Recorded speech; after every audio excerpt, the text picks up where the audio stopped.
Y'all remember where a kid can be a kid? I remember, but the new audience that they're trying to go for will never remember because it hasn't been around for freaking ever. And of course, what we're talking about is Toys R Us, something that they turned into Babies R Us and Kids R Us. And those are the very few stores that even exist anymore. That's all they are. They're saying they're selling cribs and carriages, but they're making a movie about it. It's in development. Let's go into this article so we can see exactly what we're talking about. Toys R Us is turning into a movie as studios look for obscure franchises they can turn into Minecraft magic. Here's my whole thing. Before we even go into this article, the only people who can experience this is adults because it's been long gone for, a while. Now, if you're trying to get the Minecraft, the social media, the TikTok audience, they have never actually been to a Toys R Us. They have never experienced the joy of just going in there, playing with toys, having all of the displays and everything like that. Even seeing the overpriced gaming section that was only there for about 5 to 6 years before Toys R Us basically just like fell off the map. They are not old enough to know that or have experienced it. So, like, what the hell is this even doing for anybody? Because the people who are old enough to remember it are going to be like, yeah, Jeffrey is probably a PDF file, and he's just out there rubbernecking for the next child that's going to walk into his path. He's got a red dot straight over his house on the GPS on Google Maps. While the very mention of the name Toys R Us may spark conflicting emotions of joy and sorrow from a previous era of consumerism and marketing, the famous toy store chain will be making a big comeback on the silver screen. I highly doubt that. I don't think very many people will actually want to see this. And it's good nostalgia. I get that, but I don't give a crap about Jeffrey the giraffe. I really don't. If they're not going to bring the Toys R Us actual store the way that it used to be back, it's completely fuck moot in my opinion. First reported by Variety, the media company Story Kitchens, who have worked on Sonic the Hedgehog film series as well as other game adaptations across media, are in production of a Toys R Us movie.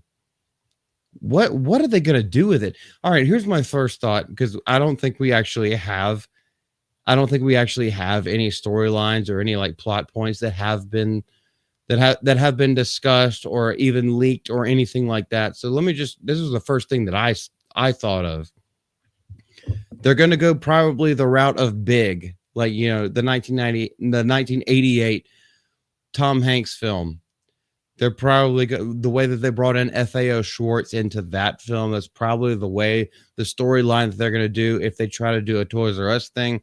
Because, there's something in this article. I have to show you.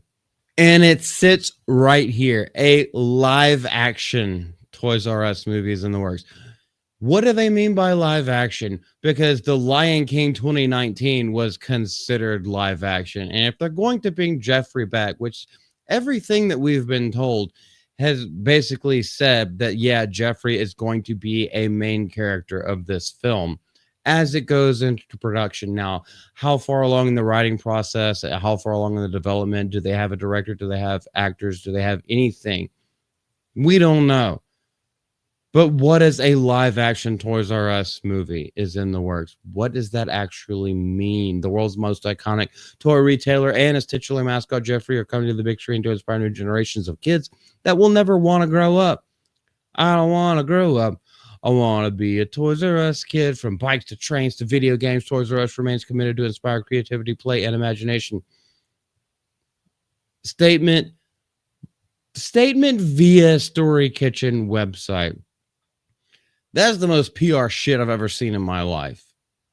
Toys R Us, obviously with that copyrighted backwards R, remains committed to inspire creativity, play, and imagination. Well, you haven't inspired anything, not even a bump in that bank account. Why are you not still like a viable company? Why are you not still a viable retailer? Why did you fail? Well, we can tell you many reasons why. But my entire point with all of this and everything that I really want to say about this trying to come out as an IP, you should have done this in fucking 1995, whenever it was actually like there in the public. People could get hyped for for the movie, and they could actually go to the fucking store and experience it. Sales would skyrocket. The thing is that these brick and mortar stores aren't around anymore, so it's not going to inspire hope for anything. And the people who are old enough to remember this kind of stuff are too old to give a shit about it anymore. What are they going to sell, and what's going to be on the clearance rack? Oh, is it going to be more Rose Tico from The Last Jedi? Because the toy market has basically completely died at this point, except for legendary and signature collection figures. And a lot of those times you can just buy directly from the source themselves. So we don't really need this kind of stuff anymore, because they're not focusing on the children. They're not focusing on bringing new generations into anything. What they're actually focusing on is the people who have money in their pockets, and they are over this bullshit. We're not going to see another thing like Minecraft for quite a while. And the only reason why Minecraft has seen this and is approaching $1 billion in the global box office is strictly because of the memes and the TikTok generation. Toys R Us does not have that TikTok generation in their pocket. They never will. They never were going to in the first place. I don't know what the fuck these people, I had to parse my words right there.